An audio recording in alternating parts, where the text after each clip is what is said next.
Olá, bem-vindos de volta. Bom, a gente vai continuar falando um pouquinho sobre os sistemas de governo. A gente pode citar três sistemas principais de governo, que são presidencialismo, parlamentarismo e semipresidencialismo, ou semi-parlamentarismo, que é a mesma coisa. Bom, a gente começa falando um pouquinho sobre o presidencialismo. O presidencialismo ele surge ali com a Revolução Americana, com a formação do Estado americano em 1787, e é, por exemplo, o sistema adotado pelo Brasil, pelos Estados Unidos atualmente, e também Argentina, México, entre outros. Bom, quando a gente fala em presidencialismo, a gente vai falar como características principais: concentração do poder. Quando a gente fala em poder, do chefe do executivo, ali, digamos assim, governante de uma forma genérica, a gente vai falar de funções de chefe de Estado e chefe de governo. Qual que é a diferença? O chefe de Estado é basicamente aquela pessoa que vai responder numa ordem internacional, que vai responder perante outros estados, que vai se relacionar com outros governantes de outros estados, num âmbito internacional mesmo, numa ótica de direito público internacional. Quando a gente fala de chefe de governo, a gente está falando do governante propriamente dito, aquela pessoa que vai responder internamente, que vai governar aquele país internamente, que vai efetivamente exercer a soberania numa órbita interna mesmo, de direito constitucional.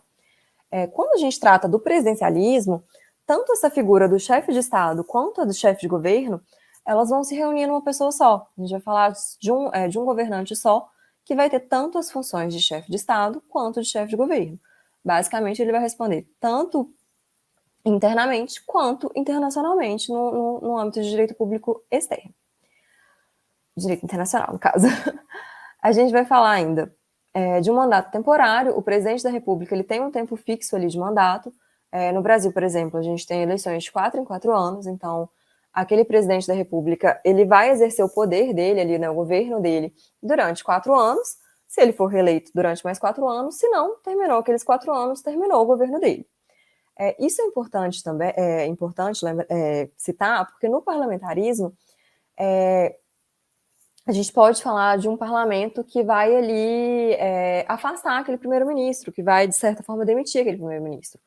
No presidencialismo, a gente não fala do legislativo terminando o mandato do presidente antes do tempo, sem uma justificativa para tanto. A única forma do presidente ter ali o mandato dele cassado é se ele cometeu algum tipo de crime, seja um crime de responsabilidade ou seja um crime comum ali relacionado às funções dele. Aí sim ele vai ser julgado pelo legislativo e pode ser afastado do cargo, pode perder o cargo. Tirando essa exceção, por mais que aquele presidente esteja fazendo um governo péssimo, ele vai continuar o mandato dele até o fim daquele mandato, até o tempo ali previsto para tanto. No presidencialismo, a investidura e o exercício do mandato do presidente vão depender da vontade do legislativo. O legislativo não opina sobre o plano de governo, basicamente. Por outro lado, o legislativo não se sujeita à dissolução e os membros do legislativo são investidos em mandatos com termo certo. Basicamente, o presidente não pode dissolver o legislativo, não pode dissolver o parlamento, e os membros do legislativo eles também são investidos por meio de eleições, eles são eleitos com termo certo ali para exercer as funções deles. O presidencialismo ele vai propiciar aí uma maior divisão, uma maior independência entre as três funções do Estado, né, e principalmente entre o poder legislativo e o poder executivo. O plano de governo no presidencialismo ele é estabelecido e observado sem a influência do legislativo, salvo ali no tocante à aprovação orçamentária e posteriormente a prestação de contas do executivo. Na sequência, falando um pouquinho sobre o parlamentarismo, um sistema de governo mais antigo, ele surge ali na Inglaterra no século XVIII, e ainda é o sistema de governo adotado pelo Reino Unido, né, pela Inglaterra.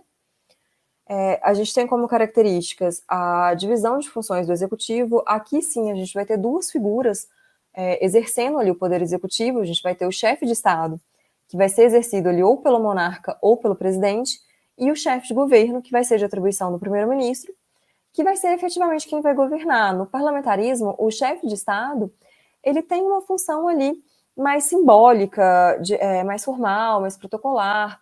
ele não vai exercer o poder propriamente dito, ele vai ser uma figura que vai, de certa forma, ter ali, lidar com o direito internacional, com o direito público internacional, vai se relacionar com outros chefes de Estado, mas ele não vai ter efetivamente poder. Quem vai exercer o poder interno, quem vai governar, vai ser o primeiro-ministro. O chefe de Estado, ele vai nomear ou indicar o primeiro-ministro, ele vai nomear quando tiver, por exemplo, uma eleição, ele vai nomear aquele primeiro-ministro, ou se ele pode simplesmente indicar, e essa indicação vai ser ali submetida ao parlamento. Uma vez indicado ou nomeado, o primeiro-ministro vai nomear ou indicar os demais componentes ali, os demais ministros, né, os componentes do ministério dele, e tanto o primeiro-ministro quanto esse ministério vão ser submetidos à aprovação pela Assembleia, pelo parlamento, ali, pelo legislativo.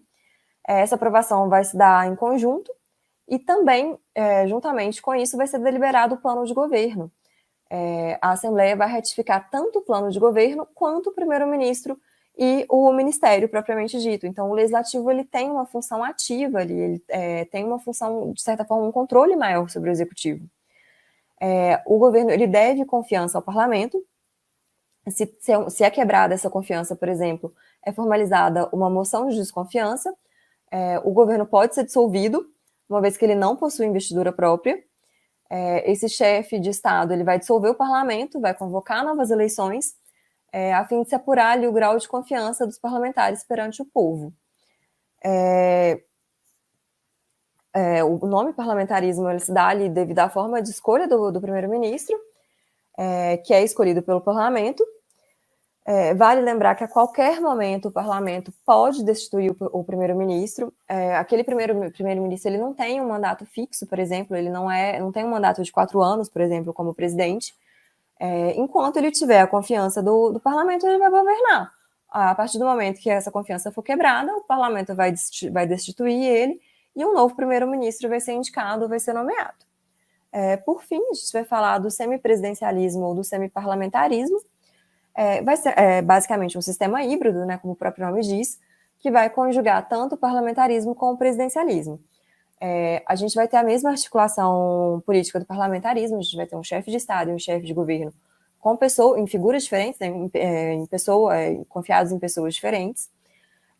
Mas aqui o chefe de Estado vai ser sempre o presidente da República, ele vai ser uma pessoa que vai ser eleito diretamente pelo povo, e aqui sim ele vai ter poder, ele vai exercer funções políticas importantes, ele vai deixar de ser uma figura meramente simbólica. Por exemplo, é o presidente da República que vai escolher o primeiro-ministro, o nome do primeiro-ministro ele vai ser chancelado pelo parlamento, mas, de certa forma, a gente tem uma diminuição do poder do parlamento, que não vai ser o parlamento que vai escolher o chefe do governo, e sim o presidente. Basicamente, o que eu tinha para falar sobre semipresidencialismo era isso.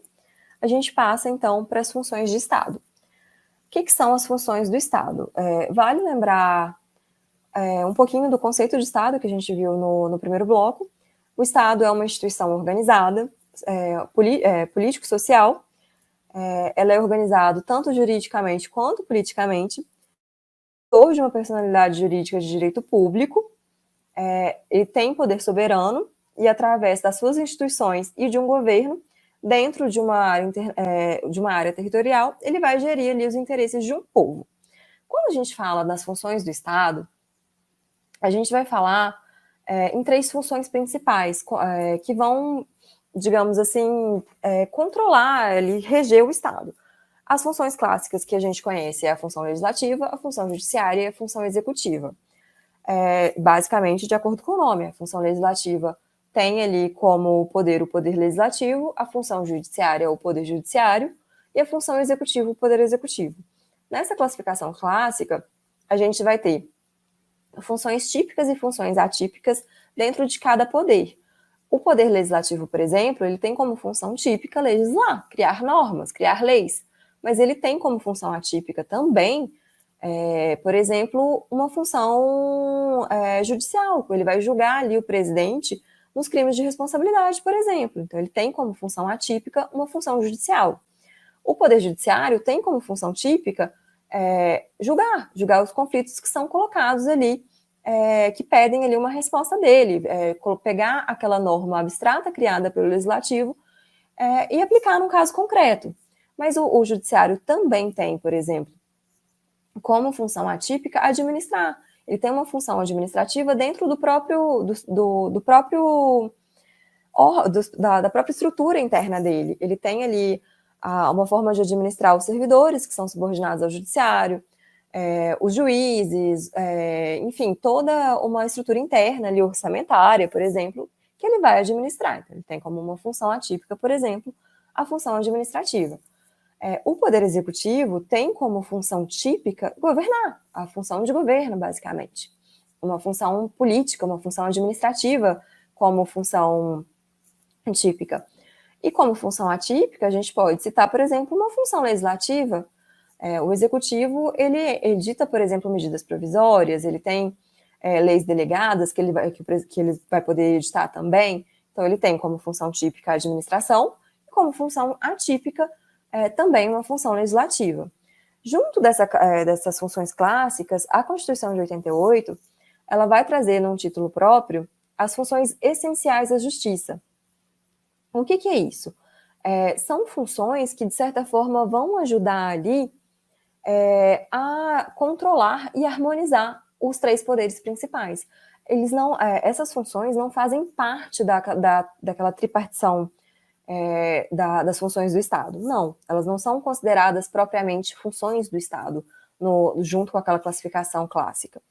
Elas são funções que vão ali auxiliar, são chamadas de funções essenciais da justiça, que vão auxiliar ali na harmonização e no controle das três funções clássicas, para que elas não exacerbam os poderes que são próprios delas. A Constituição vai colocar como funções essenciais da Justiça o Ministério Público, a Advocacia Pública e a Defensoria Pública. Só como uma observação, dentro da função executiva, vale a gente lembrar que a gente tem uma função política e uma função administrativa. A função política, que é a função de governar, propriamente dita, e a função administrativa, que vai ali, que vai tratar a função administrativa como administração pública, como resposta ali aos serviços, ao que é prestado perante os governados, digamos assim. E é exatamente essa função administrativa que vai interessar para a gente. Daqui para frente a gente vai trabalhar com a função administrativa propriamente dita. As outras funções vão ser trabalhadas quando elas forem as funções atípicas delas, digamos assim. E quando a gente fala em função administrativa, a gente pode identificar alguns critérios para identificar a função administrativa. A gente pode falar, por exemplo, de um critério subjetivo ou orgânico, que vai levar em conta ali o sujeito responsável por exercer aquela função administrativa, um critério objetivo material, que vai reconhecer a função administrativa por meio dos elementos intrínsecos das atividades ou por meio do conteúdo daquela atividade propriamente dita, e um critério objetivo formal, que vai buscar reconhecer o regime que disciplina a função administrativa.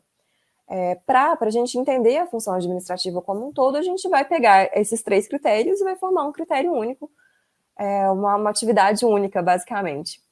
E vale lembrar também algumas atividades que a função administrativa tem. Tem como, por exemplo, atividade aquela atividade direcionada à prestação de serviços públicos, propriamente, comodidades, utilidades, que são ali, que a administração presta para satisfação das necessidades dos administrados. A gente tem ainda um poder de polícia, que é uma atividade da administração pública que vai ali conter ou restringir o exercício de algumas liberdades em prol do interesse público. A gente tem ainda uma atividade de fomento, que é, por exemplo, uma atividade administrativa de estímulo ali à iniciativa privada, de uma utilidade pública, por exemplo, alguma atividade que seja desenvolvida em prol do interesse coletivo. E, por fim, também uma função de intervenção, a atuação da administração ali, por exemplo, no domínio econômico, seja de forma direta ali por meio das empresas estatais, seja de forma indireta por meio da regulamentação e da fiscalização da atividade econômica. Bom, a gente passa, então, para um conceito de administração pública. O que é a administração pública? Bom, a administração pública nada mais do que aquela faceta organizacional do Estado voltada para o atendimento das necessidades coletivas, no desempenho da função administrativa.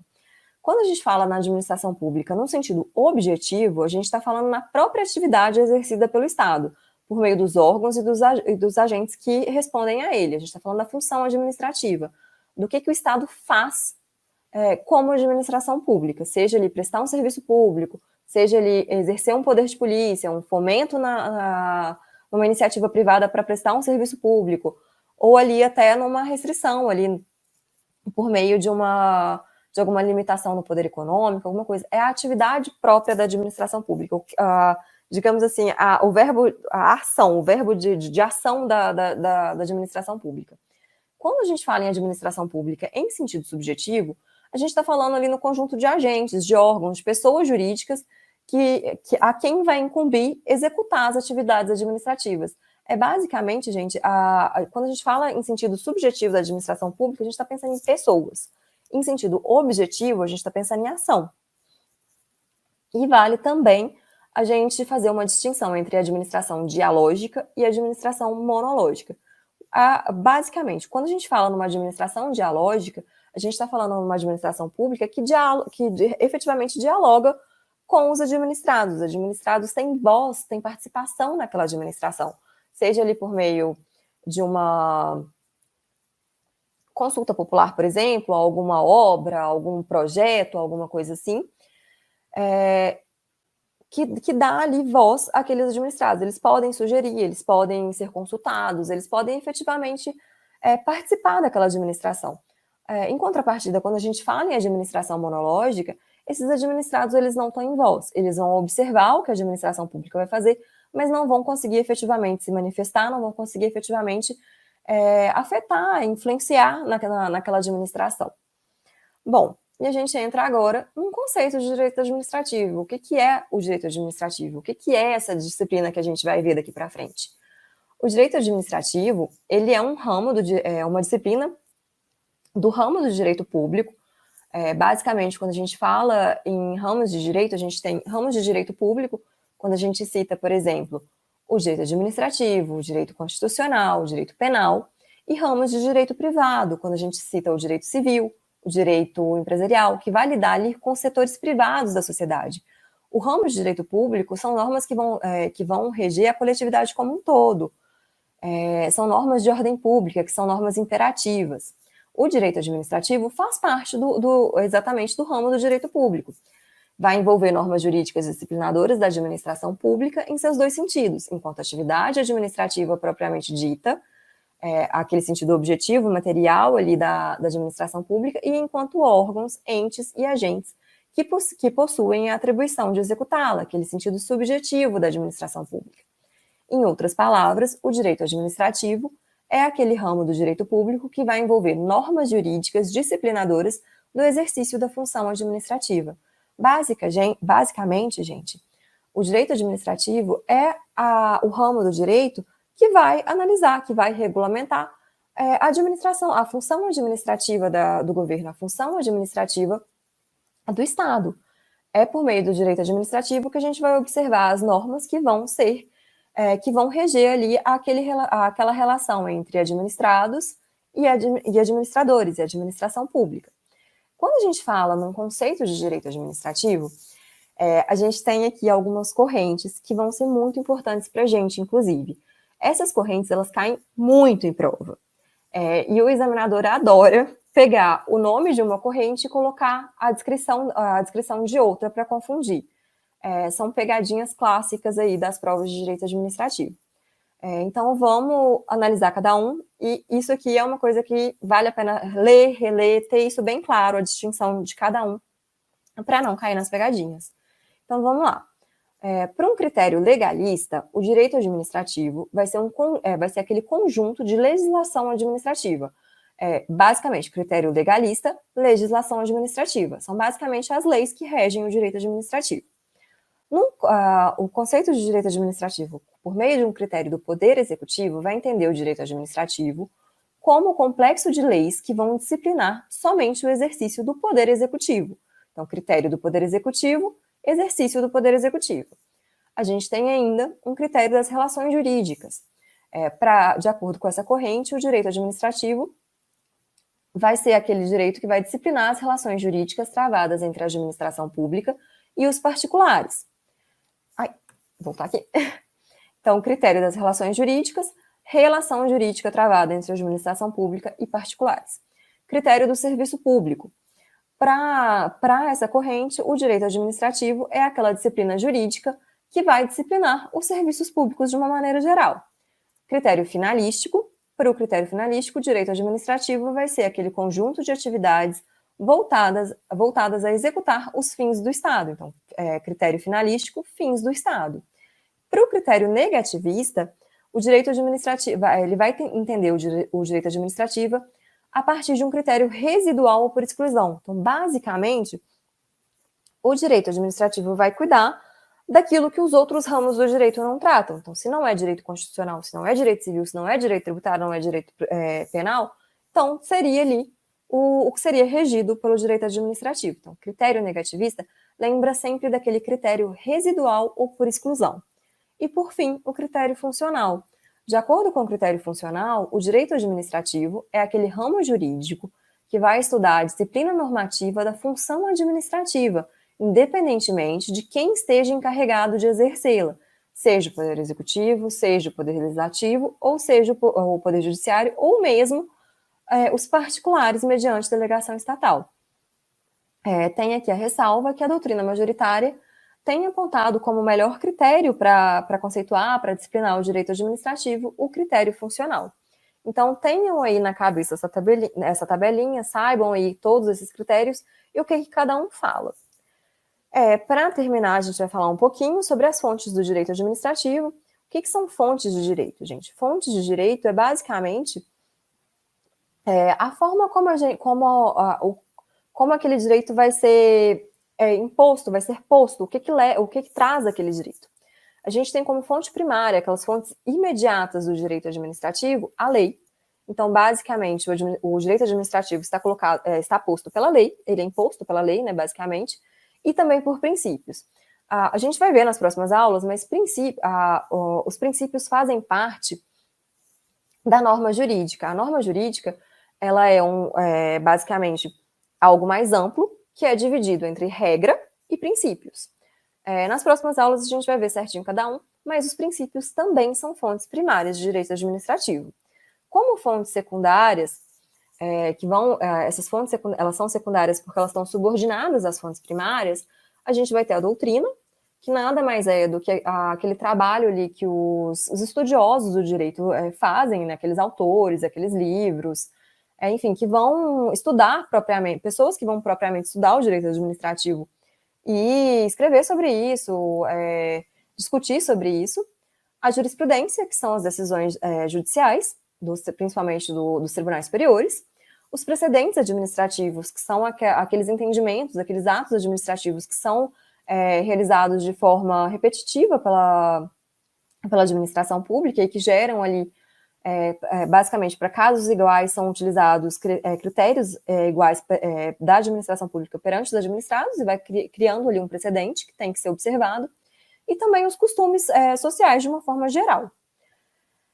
Por fim, a gente vai falar sobre os sistemas administrativos ou sistemas de controle administrativo, e a gente tem dois sistemas. A gente tem o modelo inglês de jurisdição una. De acordo com esse modelo, todas as causas elas são apreciadas pelo Poder Judiciário, ainda que envolvam como parte a administração pública. É o modelo adotado pelo Brasil ali no artigo 5º, 35 da Constituição. Então, a forma de controle administrativo que a gente tem hoje é o Judiciário. O Poder Judiciário tem a palavra final, digamos assim, pode sim analisar causas, pode e deve analisar causas envolvendo a administração pública quando for necessário, mas a gente também tem um modelo francês, conhecido também como modelo de contencioso administrativo.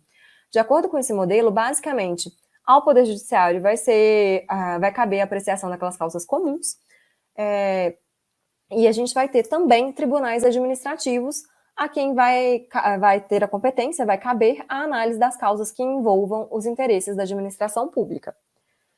Por fim, para terminar a nossa aula, a gente vai fazer algumas questões para fixar o que a gente viu hoje. Vamos lá. Primeira questão. Vou só colocar em tela cheia para ficar mais fácil de ler. Então, primeira questão. Acerca de governo, Estado e administração pública, assinale a opção correta. Letra A. Atualmente, Estado e governo são considerados sinônimos, visto que em ambos prevalece a finalidade do interesse público. Não, como a gente viu, são conceitos diferentes. O governo está ali, é parte daquele tripé que forma os elementos do Estado, junto com território e povo. Então, letra A está errada. Letra B. São poderes do Estado, o Executivo, o Legislativo, o Judiciário e o Ministério Público. Não, como a gente viu, são poderes do Estado, o Executivo, o Legislativo e o Judiciário. O Ministério Público faz parte ali das funções essenciais da Justiça ali. Ele tem um controle, mas ele não é, ele tem uma função, né, uma função de controle, de harmonização, mas ele não é um poder propriamente dito. Letra C. Com base no critério subjetivo, a administração pública confunde-se com os sujeitos que integram a estrutura administrativa do Estado. Tá certo. Quando a gente viu ali os dois critérios que denominam a administração pública, a gente tem o critério objetivo ou material, que é a ação, né, a atividade administrativa propriamente dita, e o critério subjetivo, que são os órgãos, os sujeitos, as pessoas que integram a estrutura da administração pública. Então, a letra C está correta. Mas vamos terminar de fazer a questão. Letra D. O princípio da impessoalidade traduz-se no poder da administração de controlar seus próprios atos, podendo anulá-los caso se verifique alguma irregularidade. Nas próximas aulas, a gente vai conversar sobre os princípios que regem o direito administrativo. Entre eles está, sim, o princípio da impessoalidade, mas o princípio da impessoalidade não se traduz nesse controle da administração pública. O princípio da impessoalidade vai dizer que aqueles agentes políticos, eles não podem se valer do serviço público, da administração pública, para fazer campanha, basicamente. A administração pública ela é impessoal, eles não podem usar do nome deles, por exemplo, para fazer serviço público, falar que aquela escola tem o nome do prefeito, porque foi ele que fez. Não, a administração pública é impessoal. O agente político ele não pode se valer disso para fazer campanha, para, de alguma forma, ter ali um lucro, enfim, um benefício. E, por fim, a letra E. Na Constituição Federal de 88, foi adotado um modelo de separação estanque entre os poderes, de forma que não se podem atribuir funções materiais típicas de um poder ao outro. Não, como a gente viu, os poderes eles têm funções típicas e atípicas. Por exemplo, a função típica do Executivo é administrar. Ele tem como função atípica, em alguns casos, legislar, como, por exemplo, uma medida provisória. Então, a resposta certa seria a letra C. Número 2, já é uma questão de verdadeiro ou falso. Todas essas questões foram tiradas de concursos antigos, viu, gente? Então, vamos lá. Conceitualmente, é correto considerar que o direito administrativo abarca um conjunto de normas jurídicas de direito público que disciplina as atividades administrativas necessárias à realização dos direitos fundamentais da coletividade. Então, vamos analisar de pouquinho em pouquinho. Conceitualmente, é correto considerar que o direito administrativo abarca um conjunto de normas jurídicas de direito público. Até aqui está certo. Normas jurídicas de direito público que vão disciplinar as atividades administrativas necessárias à realização dos direitos fundamentais da coletividade. Também está certo. Então, essa alternativa está correta. Questão número 3. Julguem os itens a seguir relativos aos conceitos de Estado, governo e administração pública. O Estado constitui a nação politicamente organizada, enquanto a administração pública corresponde à atividade que estabelece objetivos do Estado, conduzindo politicamente os negócios públicos. Vamos dividir essa questão. Vamos lá. Estado constitui a nação politicamente organizada. Até aqui tá certo. É dos conceitos que a gente pode citar como conceito de Estado. A administração pública. Conceito de a administração pública corresponde à atividade que estabelece objetivos do Estado, conduzindo politicamente os negócios públicos? Não. O que corresponde à atividade que estabelece o objetivo de Estado e conduz politicamente os negócios públicos? Esse conceito é o conceito de governo e não o conceito de administração pública. Então, como a alternativa pede para a gente, ela fala expressamente conceito de Estado, governo e administração pública, está errado. Esse conceito que ele deu como administração pública não é o conceito de administração pública, e sim o conceito de governo. Então, a alternativa a questão estava errada. E, para terminar, assinale a opção correta com relação às noções sobre Estado e administração pública. Assinale a opção correta com relação às noções sobre Estado e administração pública. Letra A. A administração pública, em sentido subjetivo, compreende as pessoas jurídicas, os órgãos e os agentes que exercem a função administrativa. De graça essa, né, gente? Está certa, a resposta é a letra A. É ali o conceito subjetivo que a gente viu de administração pública, que faz contrapartida ao conceito material, o objetivo, que é a ação, né, o serviço público efetivamente prestado. Mas vamos continuar lendo. Letra B. A administração pública direta na esfera federal compreende os órgãos e as entidades, ambos dotados de personalidade jurídica, que se inserem na estrutura administrativa da Presidência da República e dos ministérios. Tá errado, gente. A gente vai ver nas próximas aulas certinho o conceito de administração pública direta, de administração pública indireta, quais os entes que fazem parte de cada um, mas basicamente está errado. O erro da questão está aqui, ó, órgãos e entidades, ambos dotados de personalidade jurídica. Órgão administrativo não tem personalidade jurídica, gente. Mas a gente vai ver isso mais para frente. Letra C. O Estado Federal Brasileiro é integrado pela União, pelos Estados-membros e pelo Distrito Federal, mas não pelos municípios, que, à luz da Constituição Federal, desfrutam de autonomia administrativa, mas não de autonomia financeira e legislativa.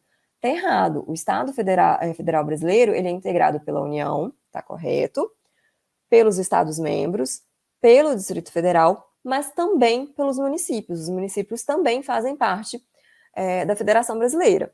E, à luz da Constituição, os municípios têm sim autonomia financeira e legislativa. Então, a alternativa está errada. Letra D. A prerrogativa de criar empresas públicas e sociedades de economia mista pertence apenas à União, não dispondo os estados, o Distrito Federal e os municípios de competência para tanto. A gente vai ver a formação da administração direta e indireta nas próximas aulas, mas não, os estados também têm prerrogativa de criar empresa pública e sociedade de economia mista. E, por fim, a letra E, as autarquias e as fundações públicas, como entes de direito público que dispõem de personalidade jurídica própria, entregam a administração direta. Não, o erro está aqui. Elas vão integrar a administração pública indireta, como a gente vai ver nas próximas aulas. Mas, para responder essa questão, bastava só o que a gente já viu, que é o conceito ali de administração pública no sentido subjetivo. Bom, gente, o que eu tinha para conversar com vocês hoje era isso. A gente vai falar mais nas próximas aulas. Qualquer dúvida que vocês tenham, vocês podem me encaminhar por e-mail. Tem o e-mail no material, nos slides também que vão para vocês. Vou até colocar aqui também para vocês verem. E a gente segue junto. Administrativo não é uma matéria difícil, não precisa ser uma matéria difícil. Quando a gente entende ali a lógica por trás daquilo ali, se torna algo muito fácil. E não tem razão para a gente não gabaritar essa prova de direito administrativo, a gente vai gabaritar sim. Qualquer coisa, qualquer dúvida, qualquer coisa, eu estou à disposição de vocês, pode me encaminhar por e-mail e a gente se vê numa próxima aula. Obrigada. Olá, tudo bem? Seja bem-vindo, seja bem-vinda ao Vencendo Concursos. Para você que não me conhece, meu nome é Cristiano Silva e é uma honra recebê-los aqui, ó. Você acaba de assistir a uma aula, ou uma parte das muitas aulas que nós temos no curso online preparatório Gabaritando Câmara de Cubatão, especialista legislativo na área administrativa. Eu quero aproveitar e mostrar para você quais são as vantagens do nosso curso preparatório. Se você chegou até aqui porque assistiu a aula e gostou, então continua, porque o recado é importante, tá bom? Bom, nós montamos o curso online preparatório, focado no seu concurso, com o intuito que você realmente consiga a sua tão sonhada aprovação. E eu quero aproveitar e mostrar para você quais são as vantagens do curso preparatório, tá? Bom, o que acontece, gente? Em primeiro lugar, ao adquirir o curso preparatório, você vai receber no e-mail os dados de acesso. Você vai ter acesso imediato ao curso, tá bom? Chega no seu e-mail, na caixa de mensagens principal, login e senha. Às vezes pode acontecer de ir para a caixa de mensagens promoções, se seu e-mail for Gmail, ou para a caixa de mensagens spam. É bom dar uma olhada em tudo, tá bom? Você vai ter também acesso ilimitado. Isso significa dizer que o curso ficará à sua disposição durante um ano. Olha que maravilha, gente. Um ano de acesso ao curso preparatório. Tá certo? Bom, qual que é o intuito disso? Você pode até utilizar o curso como base para outros concursos, inclusive, tá? Outra coisa, teoria e questões comentadas. Aliás, centenas de questões comentadas pelos nossos professores. Você também terá material em PDF das aulas. Então, conforme os professores eles montam as aulas, o nosso foco aqui são aulas em vídeo, e aí nós transformamos os slides dos professores em PDF, tá certo? Para quê? Para que você tenha um complemento, um material de apoio, ok? Outra coisa que você vai ter direito ao curso preparatório. Olha que bacana, gente. Revisão de véspera. Faremos uma revisão de véspera para os nossos alunos, tá? Você também terá um acompanhamento, porque nós teremos aí uma mentoria. Olha que bacana para você, tá? Um acompanhamento, uma vez aí a cada 15 dias mais ou menos, nós reunimos todos os alunos para bater um papo. Quem faz isso, inclusive, quem vai fazer é o professor Itamar Esperanto, professor aqui do Vencendo Concursos, foi aprovado, foi aluno nosso, inclusive. Ele foi aprovado no concurso do Tribunal de Justiça, foi aprovado no concurso da Câmara da Praia Grande, um dos primeiros colocados. Então, uma pessoa ideal, correta, para trazer para você todas as dicas necessárias, tá? Quando o edital for publicado, nós faremos também simulado, tá certo? Tudo isso para quê? Para que você tenha totais condições de aprovação no concurso. E nós estamos fazendo uma promoção super especial de lançamento. Dá uma olhada nisso, gente. Valor de lançamento do curso preparatório de R$ 697 por apenas R$ 397 ou 12 vezes de R$ 39,65. É uma excelente oportunidade para você, um concurso que paga mais de R$ 7.000 aí, né, de salário. Então, vale muito a pena o seu investimento.